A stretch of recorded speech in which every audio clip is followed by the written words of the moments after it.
Coucou tout le monde, bienvenue dans l'épisode 23 de Happy Pride Month. Donc avec cet épisode 23, on arrive enfin à rattraper notre retard. Comme d'hab, on y arrive toujours, mais bon, on a toujours du retard.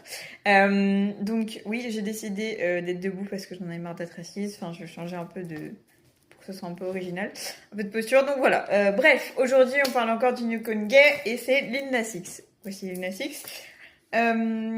Donc, son prénom à la base, c'est Montero Lamar Hill.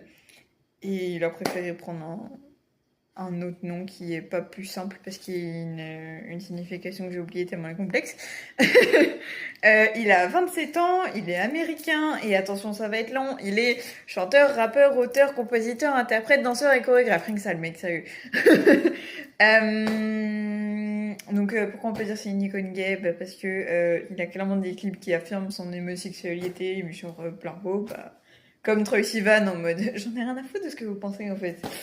Donc voilà. Donc j'ai vu qu'ils se représentent, enfin j'ai regardé des trucs sur Wikipédia, donc c'est ce qu'ils en pensent eux. Ils se représentent souvent comme un rappeur power bottom.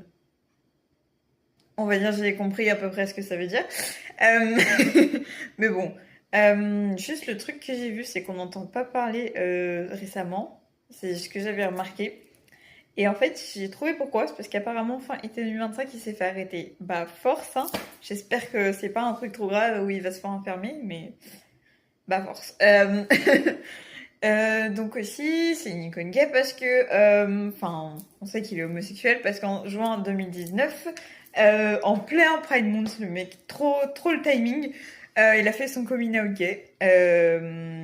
Et après, il a sorti un album où il raconte un peu son parcours, surtout dans une chanson waouh, qui s'appelle Closure You Like. Enfin, je pense que c'est Closure, juste le L, c'est un 7, mais et attention, il y a carrément, vu que quand même il est un peu connu pour le Rotten Road, Montero et des trucs comme ça.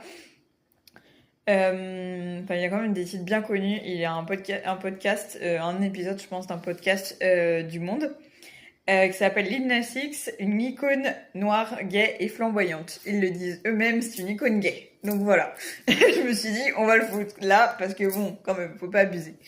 Et bah voilà, hein, c'est tout pour Lil Nas X. À plus.